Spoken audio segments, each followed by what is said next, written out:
Hi, class. Last time we spoke about E equals mc squared and how a certain amount of mass, mass can convert to energy and energy can convert to mass. And a fairly small amount of mass contains a very large amount of energy, right? We said 1 kilogram of mass contains, I think it was 90 trillion joules of energy if you were able to convert all of the mass to energy.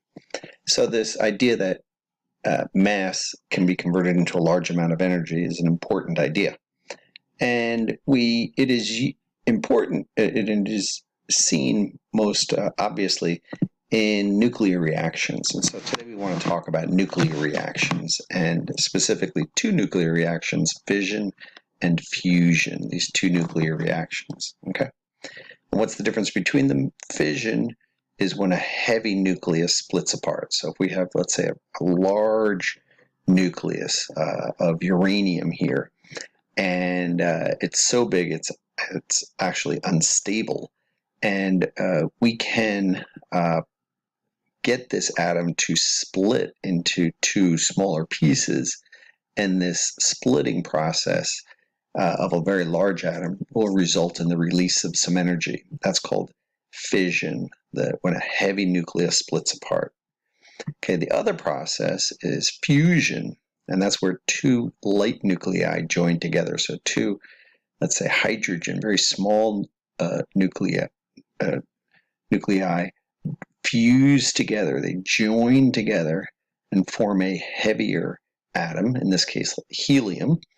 And in this process, where these two very small nuclei come together and form a single nucleus, energy is released. Okay, so and in both of these processes, whenever energy is released, what's happening is we're having a little bit of mass convert into energy. So in both of these processes, there is a conversion from mass converts to energy. All right. In fission, about 1.1% of the mass converts to energy, and in fusion, it can be as much as 0.7%. So we're not getting a complete conversion of all of the mass goes into energy like we would if an antimatter particle joined together with a matter particle, but we are getting some of the mass is converting into energy, and we are getting a release of energy. And this process we'll see takes place in nuclear reactors. It can take place in bombs, and it can take place in stars. All right. So the first question is, where is the mass actually coming from? Is it coming from the protons and or is it coming from the neutrons? Like where is this mass that is being converted into energy coming from? And it's actually coming from that binding energy in the nucleus. And we said the nucleus is held together by this strong nuclear force, and that binding energy, actually, as we said, energy is mass. And so this energy, we have energy stored in the nucleus in the form of binding energy. Okay, and so binding energy is the energy that would be required to separate a nucleus into its pieces, into protons and neutrons. So protons normally they're positively charged. They would want to get away from each other, but they're held together by this incredibly strong force that binds the nucleus together. And it's this energy that is released during nuclear processes. Okay, so the mass of a nucleus is less than the sum of the individual masses of the protons and neutrons. And this missing mass is known as the mass defects. It represents the energy that was released when the nucleus was formed. Okay, so when a nucleus is formed, let's say from two very small nuclei, two hydrogen atoms, forming helium, the helium atom will have less mass than the two individual hydrogen atoms. And that difference in mass is known as the mass defect.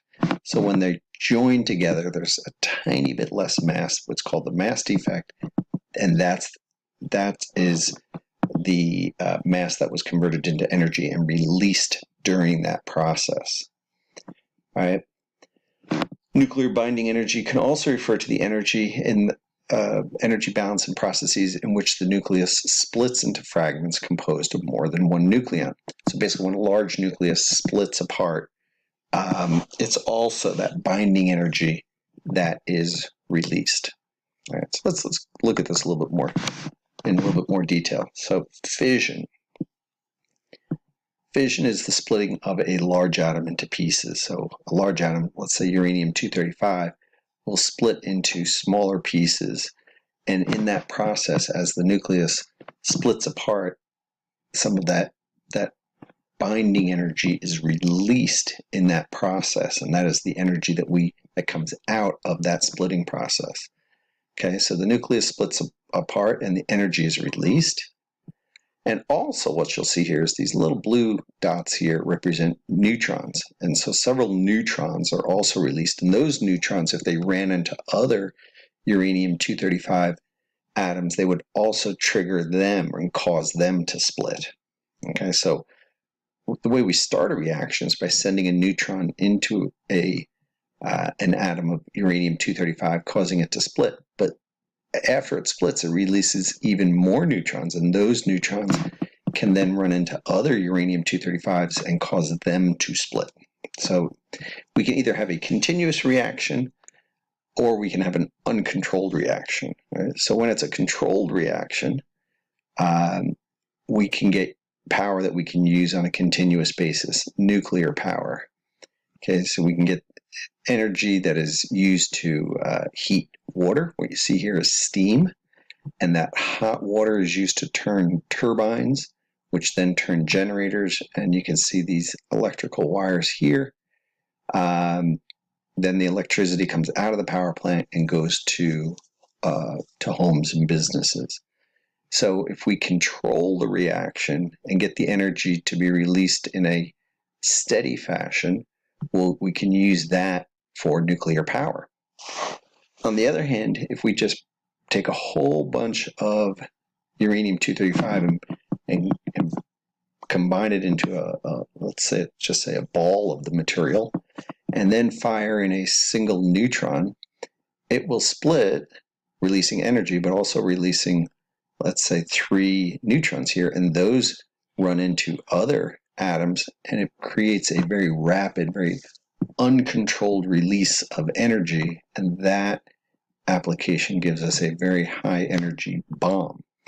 So we can use this fission process in a controlled fashion for nuclear power and in an uncontrolled fashion for nuclear bombs. In both cases, end products are radioactive. So these products that we get out of this splitting process are in fact also radioactive. So these are radioactive materials that come out, and they can be dangerous to people and living things. Okay, let's take a look at a quick animation just to show you that chain reaction. So we're going to look at here. Okay, so here what we see is, actually let me make that full screen. All right, so here what we see is a bunch of uranium-235, and we're just going to fire in a neutron and see what happens. All right. Oops, sorry, there we go.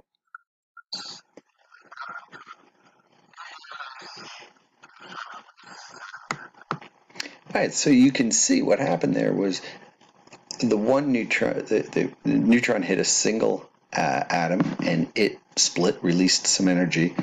But then the neutrons that came out of that ran into the next one, ran into the next one, ran into the next one, and very quickly all of this uranium was split, and we had a very large release of energy. And that is what you would get in the case of a bomb. Okay. Alrighty.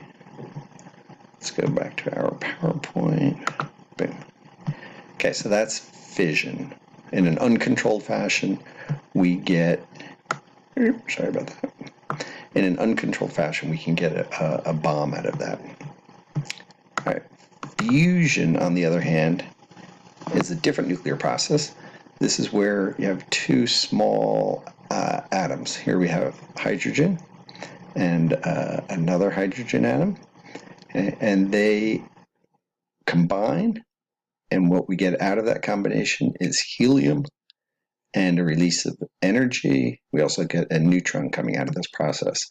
But the important idea here is that we're talking about light light elements here, hydrogen and hydrogen, and combining to form helium and releasing energy. So small light nuclei fuse together and release energy.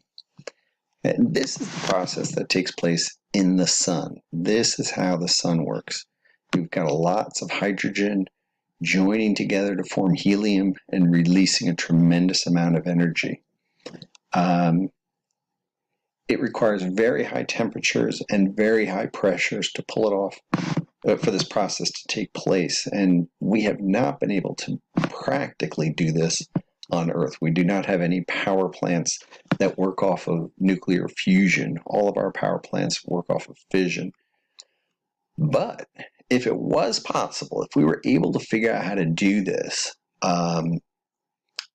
we would get lots of energy, just like the sun produces a tremendous amount of energy, but without radioactive waste. So research continues to go on regarding fusion and creating usable power plants using fusion on Earth, although the research has been going on for decades and decades and decades now.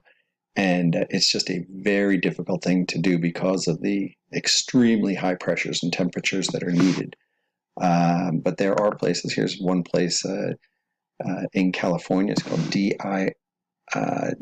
D3 out in California. And this is a little picture of the chamber. And they've got very strong magnets all around here to contain this plasma, this very high temperature gas, and they contain it within these magnetic fields, and they try to get the